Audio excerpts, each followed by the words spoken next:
नमस्कार दोस्तों, आज हम आपको लेकर चल रहे हैं बिहार की पावन धरती पर स्थित उस ऐतिहासिक स्थान पर जिसने कभी पूरी दुनिया को ज्ञान का प्रकाश दिया था।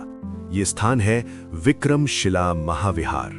बिहार की धरती प्राचीन काल से ही शिक्षा और संस्कृति का केंद्र रही है। जिस प्रकार नालंदा महाविहार विश्व प्रसिद्ध रहा, उसी प्रकार विक्रमशिला भी ज्ञान, साधना और बौद्ध दर्शन का एक महान केंद्र था। आज भले ही ये खंडरों में बदल चुका हो, लेकिन इसकी ईंट ईंट में इतिहास की गूंज आज भी सुनाई देती है। जी हाँ दोस्तों, विक्रमशिला महाविहार की स्थापना 8वीं शताब्दी में पाल वंश के महान शासक धर्मपाल ने की थी। उस समय भारत में बौद्ध धर्म का व्यापक प्रभाव था। कहा जाता है कि नालंदा में शिक्षा की गुणवत्ता में गिरावट आने लगी थी, इसलिए धर्मपाल ने एक नए और उच्च स्तरीय शिक्षा केंद्र की स्थापना का निर्णय लिया। इसी संकल्प से जन्म हुआ विक्रमशिला का। ये विश्वविद्यालय भागलपुर जिले के पास गंगा नदी के तट पर स्थित था। इसकी भौगोलिक स्थिति अत्यंत सुंदर और शांत थी, जो अध्ययन और ध्यान के लिए आदर्श मानी जाती थी। विक्रमशिला केवल एक विश्वविद्यालय नहीं था, बल्कि ये आध्यात्मिक साधना का केंद्र भी था।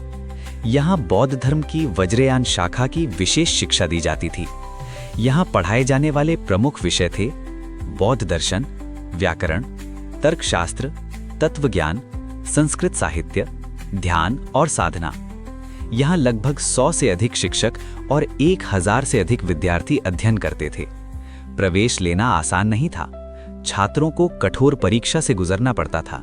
हाँ जी, विक्रमशिला के दरवाजे खुल गए हैं। विक्रमशिला की वास्तुकला अत्यंत भव्य और योजनाबद्ध थी।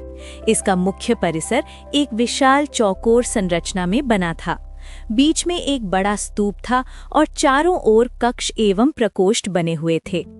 पूरे परिसर में लगभग 208 कक्ष थे, जहां विद्यार्थी रहते और अध्ययन करते थे। 6 मुख्य द्वार थे और प्रत्येक द्वार पर एक विद्वान आचार्य नियुक्त रहता था, जो आने जाने वालों की योग्यता की परीक्षा लेता था। आज भी जब हम इसके अवशेष देखते हैं तो उसकी भव्यता का अनुमान लगा सकते हैं। लाल ईंटों से बनी दीवारें, विशाल आंगन और ध्यान स्थल इसकी महानता की कहानी कहते हैं। विक्रमशिला के सबसे प्रसिद्ध आचार्यों में से एक थे अतीश दीपंकर श्री ज्ञान। वे एक महान बौद्ध विद्वान और गुरु थे। तिब्बत में बौद्ध धर्म के प्रचार प्रसार में उनका अत्यंत महत्वपूर्ण योगदान रहा। तिब्बती परंपरा में अतीश को बहुत सम्मान दिया जाता है। वे विक्रमशिला के कुलपति भी रहे और उन्होंने शिक्षा की गुणवत्ता को नई ऊंचाइयों तक पहुंचाया। हाँ जी दोस्तों, विक्रमशिला की विश्व पहचान। अब आप लोगों को ले चलते हैं विक्रमशिला में केवल भारत से ही नहीं, बल्कि चीन, तिब्बत, नेपाल और श्रीलंका जैसे देशों से भी विद्यार्थी शिक्षा प्राप्त करने आते थे। ये उस समय का अंतर्राष्ट्रीय विश्वविद्यालय था। यहाँ की शिक्षा प्रणाली अनुशासन, साधना और नैतिक मूल्यों पर आधारित थी। विद्यार्थी केवल पुस्तकीय ज्ञान ही नहीं, बल्कि जीवन जीने की कला भी सीखते थे। हाँ जी दोस्तों, विक्रमशिला विनाश का खूनीकरण की ओर चलते हैं। इतना महान विश्वविद्यालय भी आक्रमणों से बच नहीं सका। 12वीं शताब्दी के अंत में तुर्क आक्रमणकारी मोहम्मद बिन बख्तियार खिलजी में बिहार पर आक्रमण किया। उसी दौरान विक्रमशिला और नालंदा दोनों को नष्ट कर दिया गया।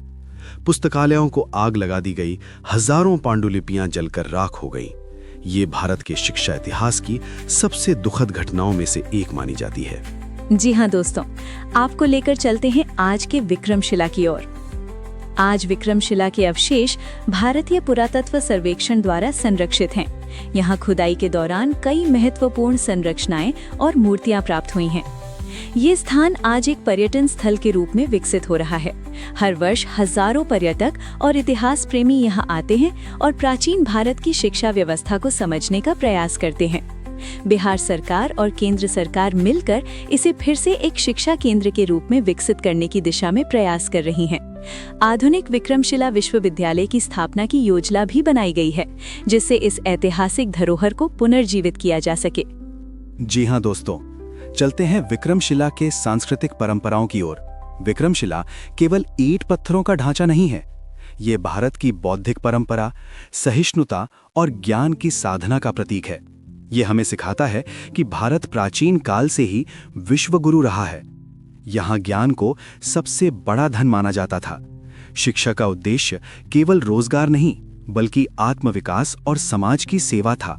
हाँ जी दोस्तों, विक्रमशिला महाविहार भारत की गौरवशाली अतीत की एक चमकदार मिसाल है। आज जब हम आधुनिक शिक्षा प्रणाली की बात करते